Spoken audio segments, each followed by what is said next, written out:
E aí, enfim, aí os espíritos da floresta, aquela coisa toda. Então tem uma coisa do Papai Noel também ser um xamã da natureza. Tanto que ele tem gnomo, de ajudante. É verdade. Ele é uma espécie de xamã, né? Entendi. É que a gente costuma generalizar, né? A gente cria um estereótipo ali, né? Que o xamanismo é ayahuasca, rapé isso mesmo. e sananga. E cogumelo no máximo. Então, Eu mas tinha essa isso... visão Mas não é isso, né? mas Tem uma filosofia, né? Exatamente, mas isso é agora, nos últimos, eu ouso dizer, nos últimos 5 anos. Porque há 20 anos atrás, quando falava xamanismo, não tinha essa associação direta. Você tinha uma associação direta com coisas de cura, coisas da natureza. Mas não tinha esse boom, porque essa diáspora da ayahuasca ela não tinha acontecido ainda. Então, se você pergunta para pessoas que já estão no meio esotérico, no meio holístico, no meio espiritual há 30 anos, 40 anos, não se falava disso. Você já tinha, claro, experiências, você já tinha grupos praticando, né? A ayahuasca lá nas tribos indígenas sempre existiu. Mas essa associação direta ela é recente. Mas o xamanismo também ganhou um pouco surfando nessa onda aí, né? Sim. Porque com a urbanização da ayahuasca, né? A gente viu que muita gente passou a conhecer o xamanismo também, né? Exatamente. A ayahuasca ela tem um papel fundamental que é o quê? Trazer para o não indígena e que está desconectado da natureza, da espiritualidade, abre-se um portal, né? E esse portal de conexão tira muitos véus de ilusão, né? Sim. Véus da nossa civilização moderna ocidental. E aí isso começa realmente a trazer em evidência as culturas tradicionais, os povos indígenas. Mas o tronco que utiliza a ayahuasca é um tronco específico dos povos da Amazônia. Sim. Nem todos os indígenas da Amazônia utilizam ayahuasca. Por exemplo, os Yanomami, eles não usam ayahuasca. Né? Eles usam o iopo, que é uma espécie de um rapé diferente, que a base de outras plantas. Né? Os Guarani, por exemplo, nosso aqui, não usa ayahuasca. Né? Talvez agora, porque está rolando um intercâmbio entre várias tribos, mas a bebida sagrada para eles é a erva mate. Né? Então eles fazem o fumo e a erva mate. Então essas são as medicinas deles, são erva mate e fumo. Cada um tinha um jeito de chegar nesse portal. Porque é o que eles tinham ali na região, né? Cada povo na sua região vai trabalhar com as plantas que tem na natureza, né? Exatamente. Pô, isso é muito louco, cara. Você vai ter, por exemplo, os nossos índios do Nordeste, eles vão trabalhar com uma outra, tradicionalmente, com uma outra planta, que é a jurema. Que é uma árvore, né, que eles falam. Né? Exatamente. E outras, né, angico, então, são várias árvores, né? Então você vai ter árvores sagradas, árvores enteógenas, arbustos enteógenos, alguns lugares sapos enteógenos, minerais. Então você não tem só plantas, cogumelos, né? Os cogumelos é mais tradicional do México, né? América Central e Europa, né? Amanita muscaria, o famoso cogumelinho da Alice, né? Ligado muito ao xamanismo siberiano, que inclusive a gente está chegando perto do Natal. Tem uma lenda, né? Por causa do vermelho, né? Da onde que vem todo esse mito, né? Também tem uma ligação com os xamãs siberianos e com o uso da Amanita muscaria. Né? Que também tem? Tem, com certeza. Eu não sabia que tinha essa ligação aí. Tem, porque o que acontece? As renas, elas comiam os cogumelos, né? E uma das bebidas tradicionais, né? Muitas vezes, naquele inverno rigoroso, eles tomavam o xixi da rena e comiam a carne da rena que tinha se alimentado do cogumelo. E aquilo trazia um estado ampliado de consciência, né?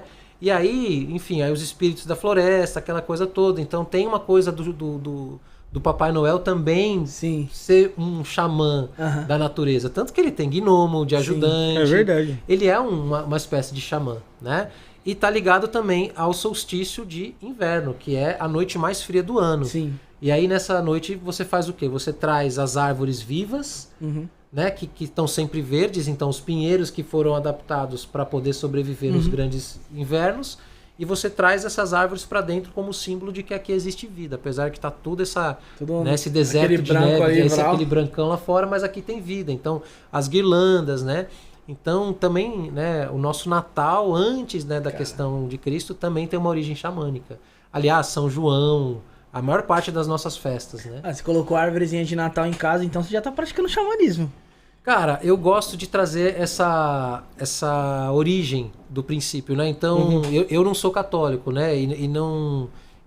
claro, a gente por tabela, né, num país cristão, numa cultura cristã, a gente acaba sentindo, entendendo o espírito natalino, né? Então eu gosto do espírito natalino, etc. Mas quando eu coloco uma árvore de Natal na minha casa, eu estou simbolizando o espírito da vida que está ali. Né? E geralmente eu coloco pinheiros de verdade, né? Ou então eu compro um vaso porque eu quero fazer uma coisa mais próxima, né? Do natural. Do natural. Né? Então eu me conecto com esse princípio. Olha, aqui a vida está aqui dentro também, né? Embora isso faz sentido se a gente fosse um país muito frio, que não é o caso.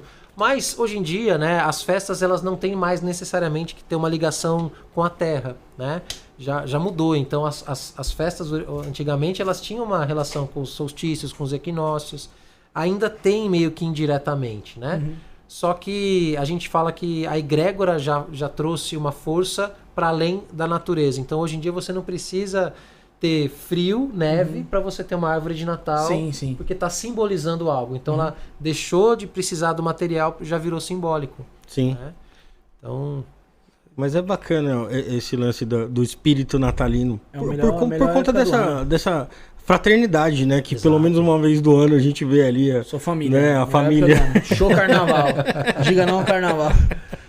Não, mas é verdade. Ainda mais, eu imagino que no surgimento, que deve ser diferente, porque em lugares frios, eu acho que as pessoas não visitavam as outras tanto, né? Naquela época, eu acho que havia mais reuniões ali das famílias e tal, né?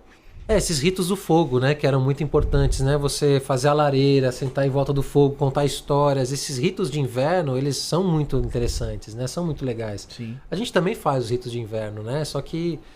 Na verdade, a gente se distanciou dos ritos, né, de passagem. Então, o que a gente tem, essas grandes festas, né, essas festas que a gente ainda celebra aqui no Brasil, então São João, Carnaval, todas elas têm uma origem espiritual e todas, né, na natureza também. Não só origem espiritual, mas uma origem de algum evento, alguma festa de colheita, né, de grãos, alguma coisa ligada... Tem uma história dessa em relação à Páscoa, né? A Páscoa tem vários significados. Tem vários, né? De colheita. A Páscoa, né? Se você vê Easter em inglês, né? E você tem do anglo-saxão a deusa Eostre, que é uma deusa de fertilidade. Então a gente está falando de uma época de primavera, perto da primavera, onde você vai ter a vida em abundância. Então você tem todo esse simbolismo do ovo, né? Da prosperidade, coelho. Né? E isso.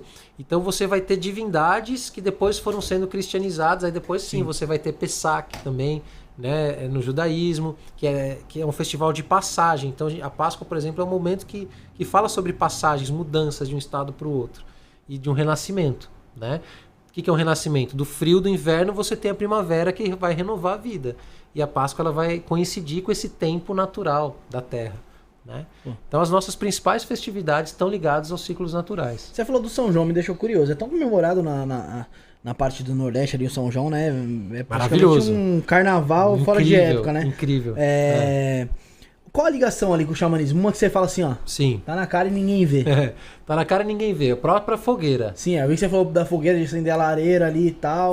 A fogueira de São João, e até se você observar, as danças de quadrilha são danças circulares sagradas. Sim. Né?